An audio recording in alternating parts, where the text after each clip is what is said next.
ដោយឡែកសង្គមខ្មែរក្រោមការត្រួតត្រារបស់បារាំងសម្បូរទៅដោយមូលហេតុដែលធ្វើឲ្យអ្នកចេះដឹងខ្មែរជាពិសេសអ្នកស្រកពួកមេខ្មែរក្រហម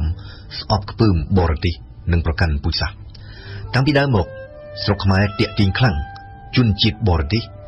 ដែលជាទូទៅមើលឃើញថាខ្មែរជាប្រទេសមួយសុខក្សេមក្សាន្តនិងសម្បូរសប្បាយជាក់ស្ដែងនៅឆ្នាំ1850ជនជាតិបារាំងម្នាក់ឈ្មោះអង់រីមូអូក្រោយពីបានមកឃើញទឹកដីខ្មែរហើយសរសេររៀបរាប់ជាអាថាមានត្រីច្រើនណាស់ដែលហែលមកជ្រកណែនណាន់តាន់តាប់ក្រោមទូករបស់យើងរហូតដល់បង្អាក់ចលនានៃច្រវាដែលយើងប្រើប្រាស់ដើម្បីអុំចែវទៅមុខម្ល៉េះហើយមិនមែនចៃដន្យឡើយដែលចិនបារាំងនិងក្រោយមកទៀតយួនអាណាំកើនចំនួនលឿនរហ័សនៅស្រុកខ្មែរឧទាហរណ៍ជាក់ស្ដែងនៅឆ្នាំ1863ពេលបារាំងផ្ដើមត្រួតត្រាស្រុកខ្មែរជនជាតិចិនមានចំនួនជាង100,000 នាក់គឺប្រមាណ 10% នៃប្រជាជនក្នុងស្រុកខ្មែរទាំងអស់កាលសម័យនោះចិនយកប្រពន្ធខ្មែរប៉ុន្តែស្រីខ្មែរកម្រយកប្តីយួនឬយកប្តីបារាំងណាស់ជនជាតិចិននិងជនជាតិយួនអាណាំដែលជួបមករស់នៅលើទឹកដីខ្មែរចាត់ទុកស្រុកខ្មែរជាឋានសួគ៌ជាទីដែលពួកគេអាចរកស៊ីឆាប់មានបាននិងអាចរស់នៅយ៉ាងស្រណុកសុខស្រួលត្បិតខ្មែរម្ចាស់ស្រុកជាទូទៅមិនមែនជាអ្នករកស៊ីរស់នៅតាមស្រុកស្រែចម្ការឆ្ងាយពីទីក្រុងហើយបញ្ជូនកូនទៅរៀននៅសាលាវត្តឲ្យបានចេះដឹងបន្តិចបន្តួចតែប៉ុណ្ណោះរហូតដល់ឆ្នាំ1970ឆ្នាំដែលសង្គ្រាមបានផ្ទុះឡើងអ្នកស្រុកស្រែចម្ការដែលមានចំនួនរហូតដល់ទៅ 85% នៃចំនួនប្រជាជនទាំងស្រុងភាគច្រើនសុទ្ធសឹងជាខ្មែរដែលក្រោយមកប៉ុលពតហៅថាខ្មែរដើមរាជទីក្រុងវិញជាពិភពផ្សេងជាឋានផ្សេងដែលសម្បូរទៅដោយជនជាតិបរទេសរស់នៅមានចិនខ្មែរកាត់ចិនយួននិងបារាំងខ្មែរដែលរស់នៅទីក្រុងគឺជារាជវង្សានុវង្សគ្រួសារបញ្ញវន្តមួយក្តាប់តូចនិងគ្រួសារមន្ត្រីតូចធំដែលបញ្ជូនកូនឲ្យទៅរៀននៅសាលាបារាំងនៅតាមទីក្រុងកាលជំនាន់នោះគេនិយាយបារាំងចិនយួនមិនចាំបាច់ចេះភាសាខ្មែរទេគឺនៅក្នុងបរិបទសង្គមសក្តិភូមិបែងចែកវណ្ណៈនេះហើយដែលពួកអ្នកចេះដឹងជាពិសេសអ្នកស្រកមេខ្មែរក្រហមសុទ្ធតែបានកត់សម្គាល់ឃើញថាស្រុកខ្មែរមិនមែនជាកម្មសិទ្ធិរបស់ខ្មែរដើមដែលជាម្ចាស់ស្រុកនោះទេសម្រាប់ពួកអនាគតមេកុម្មុយនីសខ្មែរទាំងនេះវិសមភាពពូជសាសន៍សង្គមនិងសេដ្ឋកិច្ចរវាងស្រុកស្រែចម្ការនិងទីក្រុងស្ដែងឲ្យឃើញនៅការជិះជាន់របស់ជនជាតិបរទេសមកលើជនជាតិខ្មែរជាក់ស្ដែងនៅក្នុងនិក្ខេបបទថ្នាក់បណ្ឌិតរបស់ខ្លួនឆ្នាំ1955ហ៊ូយុនដែលក្រោយមកក្លាយជាមេខ្មែរក្រហមមួយរូបសរសេររៀបរាប់ពីប្រព័ន្ធនៃការរកស៊ីកេងប្រវ័ញ្ចខ្មែរដោយជនជាតិបរទេសបែបនេះថាជនជាតិបរទេសជាពិសេសជនជាតិចិនមានវត្តមាននៅគ្រប់ច្រកល្ហកនៃដង្ហើមសេដ្ឋកិច្ចរបស់ប្រទេសកម្ពុជាតើអ្វីទៅជោគវាសនារបស់កសិករខ្មែរនៅក្នុងបណ្ដាញសេដ្ឋកិច្ចដែលកាន់កាប់ដោយជនជាតិចិនគឺដូចសត្វល្អិតដែលជាប់ក្នុងអន្ទាក់ពីងពីងអីចឹងគឺនៅក្នុងបរិបទប្រវត្តិសាស្ត្រសម័យបារាំងត្រួតត្រាខ្មែរនេះហើយ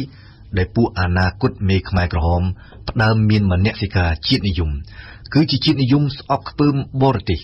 ជាតិនិយមប្រកាន់ពូជសាសន៍ជាតិនិយមចង់សម្រិតសម្រាំងយកតែខ្មែរសុទ្ធនៅក្នុងសង្គមថ្មីមួយគឺជាជាតិនិយមជ្រុលហួសហេតុដែលប៉ុលពតនិងបរិវារដាក់លាយបញ្ចូលប៉ុន្មានទសវត្សរ៍ក្រោយមកទៅក្នុងមនោគមវិជ្ជាកុម្មុយនីសរបស់ពួកគេ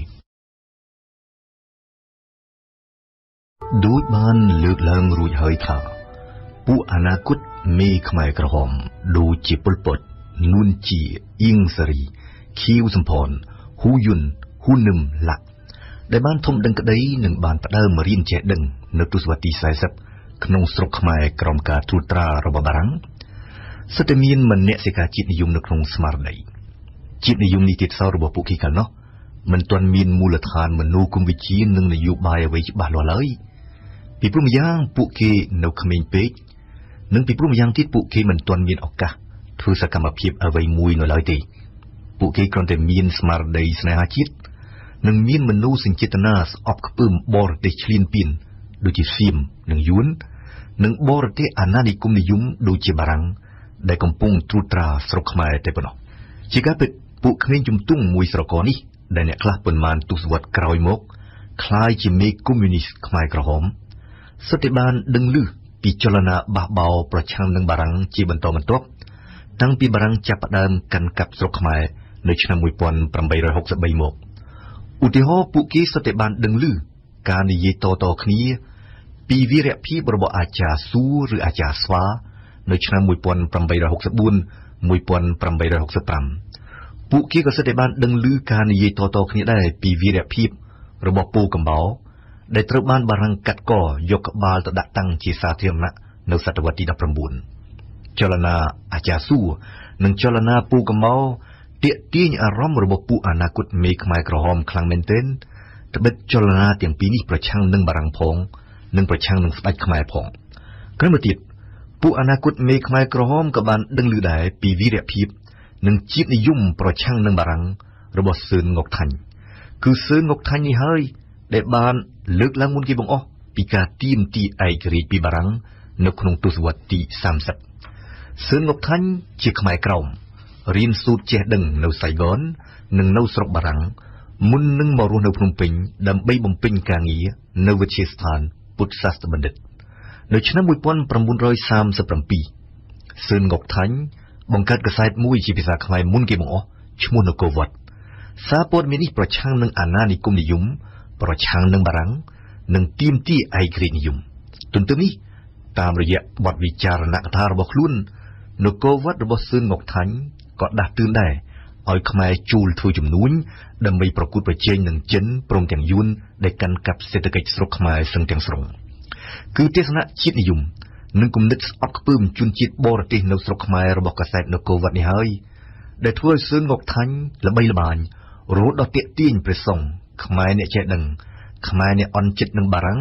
ដែលជួលចិត្តរើសយកជនជាតិយួនជាងជនជាតិខ្មែរមកបម្រើការងារនៅក្នុងរដ្ឋបាលសាធារណៈនៅឆ្នាំ1941ក្នុងសម័យសង្គ្រាមលោកលើកទី2នៅពេលដែលកងទ័ពជប៉ុនផ្ដើមជួលកាន់កាប់អាស៊ីអាគ្នេយ៍សឿនង៉ុកថាញ់ដែលបានទៅតាក់ទងជប៉ុនត្រូវបានអាជ្ញាធរបារាំងតាមចាប់ខ្លួននិងត្រូវបង្ខំចិត្តរត់គេចខ្លួនចេញពីស្រុកខ្មែរនៅខែមីនាឆ្នាំ1945ក្រោយពីបានចាប់ខ្លួនអាជ្ញាធរនិងជនជាតិបារាំងនៅស្រុកខ្មែរដាក់ពន្ធនាគាររួចហើយកងទ័ពជប៉ុនតម្រូវក្សត្រខ្មែរកាលនោះគឺព្រះបាទនរោត្តមសីហនុឲ្យប្រកាសឯករាជ្យនិងឲ្យតែងតាំងសឿនង៉ុកថាញ់ជារដ្ឋមន្ត្រីការបរទេសនិងបន្តមកទៀតជានាយករដ្ឋមន្ត្រីប៉ុន្តែក្រោយមកទៀតជប៉ុនចាញ់សង្គ្រាមនិងត្រូវចាកចេញពីអាស៊ីអាគ្នេយ៍រាយបារាំងវិលមកត្រួតត្រាស្រុកខ្មែរវិញហើយសឿនង៉ុកថាញ់គ្មានជំរឿនអ្វីផ្សេងក្រៅពីបន្តធ្វើនយោបាយនៅក្រៅស្រុកក្រោយសង្គ្រាមលោកលើកទី2និងក្នុងរយៈពេល15ឆ្នាំសឿនង៉ុកថាញ់មុនដំបូងចូលរួមជាមួយចលនាខ្មែរអ៊ីស្រាអែលដើម្បីប្រឆាំងបារាំងបន្ទាប់មកទៀតបង្កើតចលនាខ្មែរសេរីដើម្បីប្រឆាំងសម្ដេចសីហនុក្រោយពីស្រុកខ្មែរទទួលបានឯករាជ្យនៅឆ្នាំ1953ជាទូទៅសកម្មភាពនយោបាយរបស់សឿនង៉ុកថាញ់គ្មានលទ្ធផលអ្វីជាដុំកំភួនទេប៉ុន្តែជាតិនិយមនិងថែមទាំងគំនិតសាធារណរដ្ឋនិយមផងរបស់សឿនង៉ុកថាញ់ជាឥទ្ធិពលមិនតិចទេទៅលើអ្នកចេះដឹងខ្មែរស្រកពួកអនាគតមេខ្មែរក្រហមជាតិនិយមក្នុងនាមជាសកម្មភាពនយោបាយប្រឆាំងនឹងការត្រួតត្រារបស់បារាំងនៅស្រុកខ្មែរមានដង្ហើមនិងធម្មពលខ្លាំងឡើងវិញនៅក្រោយសង្គ្រាមលោកលើកទី2គឺនៅក្នុងចំណោមអ្នកជាតិនិយមចំនួនទី2នេះហើយដែលគេឃើញមានពួកអនាគតមេខ្មែរក្រហមមួយចំនួនហេតុអ្វីពីព្រោះក្នុងនាមជាសិស្សពូកែនិងជាអ្នកចេះដឹងខ្មែរមួយក្រុមដូចជាហ៊ូយុនខៀវសំផនអៀងសារីឡាក់ដែលក្រោយមកក្លាយជាមេកុម្មុយនីសខ្មែរក្រហមបានឆ្លងកាត់តាមវិទ្យាល័យខ្មែរបារាំងព្រះស៊ីសុវត្ថិដែលជាកន្លែងប្រមូលផ្ដុំពួកអ្នកជាតិនិយមប្រឆាំងនឹងបារាំងមែនទែនទៅចលនាជាតិនិយមនិងទាមទារឯករាជ្យនិយមនេះធ្វើសកម្មភាពនៅក្នុងសមាគមអតីតសិស្សវិទ្យាល័យព្រះស៊ីសុវត្ថិសមាគមនេះក៏ទទួលឲ្យជួលជាសមាជិកផងដែរអ្នកចេះដឹងដែលមកពីសាលាផ្សេងក្នុងនោះរួមមានជាអាចសាឡុតសឬប៉ុលពតដែលចេញមកពីសាលាបច្ចេកទេសខាងអគ្គិសនីត្បិតរៀនមិនសូវពូកែគឺនៅក្នុងសមាគមអតីតសិស្សវិទ្យាល័យព្រះស៊ីសុវត្ថិនេះហើយដែលប៉ុលពតចាប់ផ្ដើមមានមហិច្ឆតានយោបាយតាមរយៈការតស៊ូមតិការជជែកវែកញែកជុំវិញប្រវត្តិសាស្ត្រស្រុកខ្មែរទាំងនៅលើវិស័យនយោបាយសង្គមនិងសេដ្ឋកិច្ចទន្ទឹមនេះពួកអនាគតមេខ្មែរក្រហមមួយក្រុមនេះដែលនៅក្នុងទសវត្សរ៍ទី40ជាអ្នកចេះដឹងវ័យក្មេងមិនទាន់រៀនចប់នៅឡើយស្រាប់តែមានឱកាសជាប្រវត្តិសាស្ត្រជួលប្រឡូកក្នុងឆាកនយោបាយជាលើកទី1នៅឆ្នាំ1946កាលនោះជាលើកដំបូងបង្អស់នៅក្នុងប្រវត្តិសាស្ត្រកម្ពុជាបារាំងសម្រេចអនុញ្ញាតឲ្យខ្មែរបង្កើតគណៈបកនយោបាយដើម្បីចូលរួមបោះឆ្នោតជ្រើសតាំងសភាពិគ្រោះ 3 ខែមុនថ្ងៃបោះឆ្នោតដែលប្រព្រឹត្តទៅនៅថ្ងៃទី 1 កញ្ញាឆ្នាំ 1946អ្នកអង្គម្ចាស់យុទ្ធិវង្សដែលបានវិលត្រឡប់ពីស្រុកបារាំងវិញក្រោយពីបានចុះសញ្ញាបត្របណ្ឌិតរដ្ឋខាងរូបវិទ្យាคล้ายជាប្រធានបកប្រជាធិបតេយ្យគឺនៅជុំវិញបកប្រជាធិបតេយ្យនេះហើយនឹងនៅជុំវិញអ្នកដឹកនាំក្រាក់មួយចំនួននៃបកដូចជាស៊ីមវ៉ាឈិនវ៉មនិងអ៊ីវកឹកដែលអ្នកចេះដឹងខ្មែរស្រកពួកអនាគតមេខ្មែរក្រហមបានមកប្រមូលផ្ដុំគ្នាទាំងនេះក៏ដោយសារតែគោលគំនិតនិងគុណតម្លៃរបស់បកប្រជាធិបតេយ្យទាក់ទាញពួកគេខ្លាំងរួមមានជាអាចការស្នេហាជាតិការទាមទារឯករាជ្យបារាំងតាមផ្លូវច្បាប់និងនយោបាយនិងការកែប្រែឲ្យរបបនយោបាយស្រុកខ្មែរคล้ายទៅជារាជានិយមអាស្រ័យរដ្ឋធម្មនុញ្ញម្ល៉េះហើយរហូតដល់ឆ្នាំ 1946 ពួកអនាគតមេខ្មែរក្រហមដូចជាប៉ុលពតអៀងសារីខៀវសំផនហ៊ូយុនហ៊ូនឹមឡាក់មិនទាន់ដឹងខ្យល់អ្វីទាំងអស់ពីទ្រឹស្ដីរបស់កាល់ម៉ាក់សនិងរបស់លេនីនផ្ទុយទៅវិញនៅវៀតណាមជិតខាងតាមរយៈបកកុម្មុយនីសឥណ្ឌូចិនបង្កើតឡើងនៅឆ្នាំ 1930 ហូជីមីនដែលបានរៀនចេះស្ទាត់រួចបាត់ទៅហើយមនោគមវិជ្ជាកុម្មុយនីសកំពុងធ្វើសកម្មភាពទាស់ព្រៃប្រឆាំងនឹងបារាំងគេត្រូវចាំរហូតដល់ឆ្នាំ 1942 ទើបឃើញការបង្កើតឡើងនៃសាខាកម្ពុជារបស់បកកុម្មុយនីសឥណ្ឌូចិនគឺអាចារ្យមានដែលយកឈ្មោះជាសឿនងុកមិញជាអ្នកបង្កើតសាខាកុម្មុយនីសកម្ពុជានេះឡើងឈ្មោះសឿនងុកមិញដែលកាលនោះមិនច្បាស់ជាបានអានឬបានរៀនទ្រឹស្ដីកុម្មុយនីសទេជាការច្របាច់បញ្ចូលគ្នារវាងសឿនងុកថាញ់និងហូជីមីនក្នុងគោលដៅទាញចំណេញពីភាពល្បីល្បាញខ្លាំងរបស់សឿនងុកថាញ់ក្នុងនាមជាបិតានៃជាតិនិយមខ្មែរប្រឆាំងនឹងបារាំងនេះរួមនៅឆ្នាំ 1946 តាមរយៈនិន្នាការរបស់ពួកគេទៅរកបកប្រជាធិបតេយ្យដឹកនាំដោយអ្នកអង្គម្ចាស់យុទ្ធិវង្សពួកអនាគតមេខ្មែរក្រហមប៉ុលពតអៀងសារីខៀវសំផនហ៊ូយុនហ៊ូនឹមឡាក់ហាក់ដូចជាចាប់អារម្មណ៍ខ្លាំងទៅលើគោលគំនិតប្រជាធិបតេយ្យនាំចូលពីបារាំងនិងហាក់ដូចជានៅឃ្លាតឆ្ងាយណាស់ពីគោលគំនិតរបស់ Marx Lenin ប៉ុន្តែដោយបានលើកឡើងរួចហើយថាពួកអនាគតមេខ្មែរក្រហមទាំងនេះសិតសឹងជាអ្នកឈឺចាប់ដែលធំដឹងក្តីនៅក្នុងសង្គមសក្តិភូមិបែងចែកវណ្ណៈសិតសឹងជាអ្នកជាតិនិយមជ្រុលនិងប្រកាន់ពូជសាសន៍ត្បិតឃើញពួកបរទេសជិះជាន់ខ្មែរម្ចាស់ស្រុកម្ល៉េះហើយពួកអ្នកចេះដឹងវ័យក្មេងទាំងនេះដែលត្រូវទៅបន្តការសិក្សានៅស្រុកបារាំងប៉ុន្មានឆ្នាំក្រោយមកមិនទាន់ដឹងខ្លួននៅឡើយទេថាពួកគេនឹងលង់ចិត្តក្នុងគំនិតបដិវត្តហិង្សានៃមនោគមវិជ្ជាកុម្មុយនីស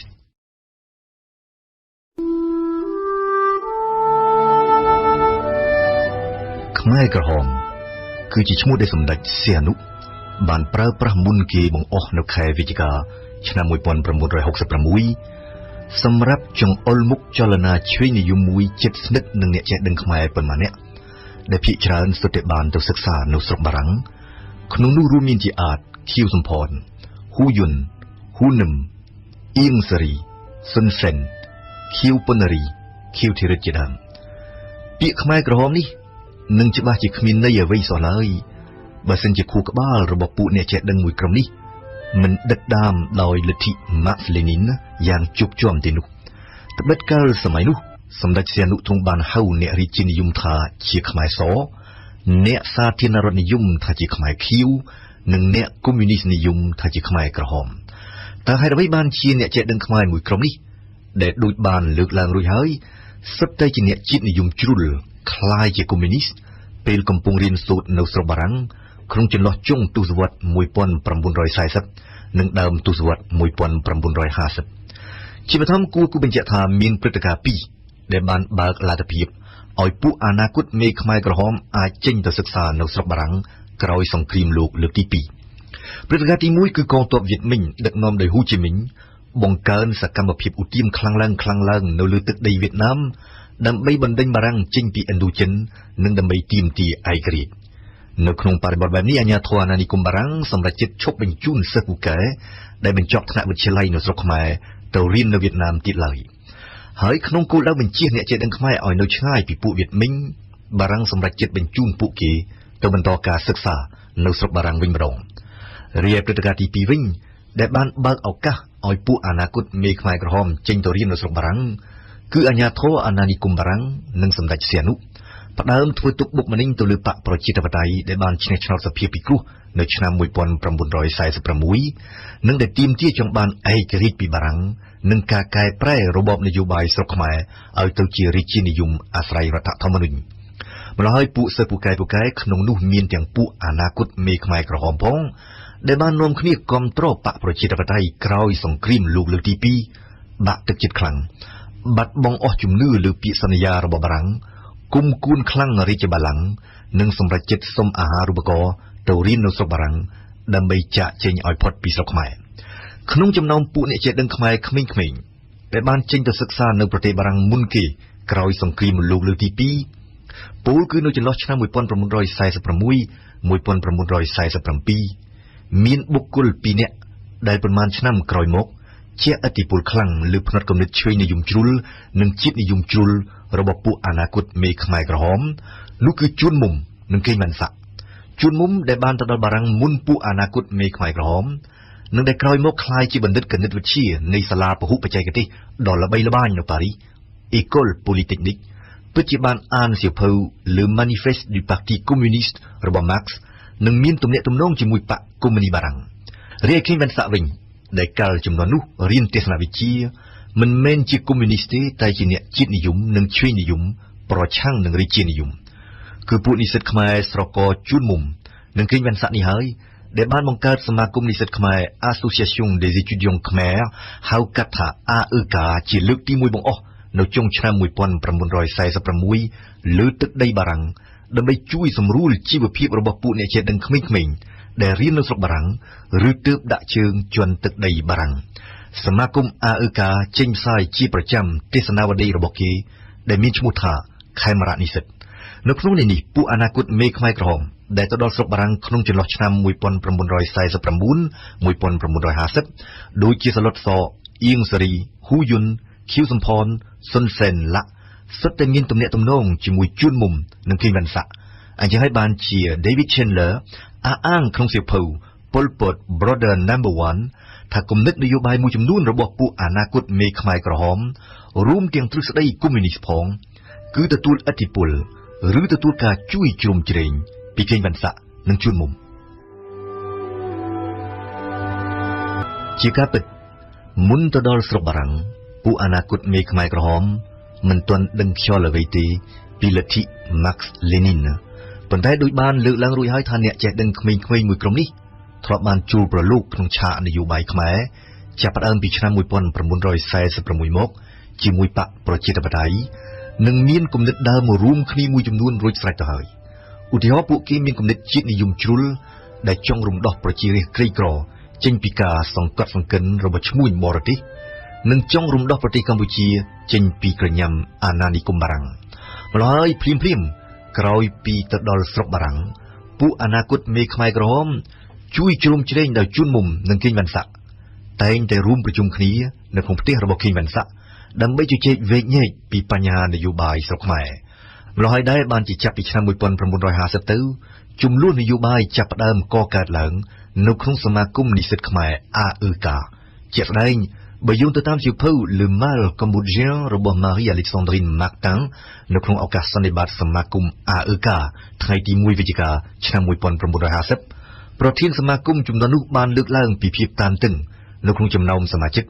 និងបានអំពាវនាវឲ្យនិស្សិតទាំងអស់ផ្ដល់តម្លៃដល់ឯកភាពដោយប្រកាន់យកនូវការអត់ធ្មត់និងការយោគយល់គ្នាជាធំទន្ទឹមនេះពួកអនាគតមេខ្មែរក្រហមទាំងនេះដែលជាក្រុមនិស្សិតឆ្វេងនិយមជ្រុលចាប់ផ្ដើមមានទំនាក់ទំនងជាមួយពួកកុម្មុយនីសបារាំងតាមរយៈអន្តរាគមន៍របស់ជួនមុំ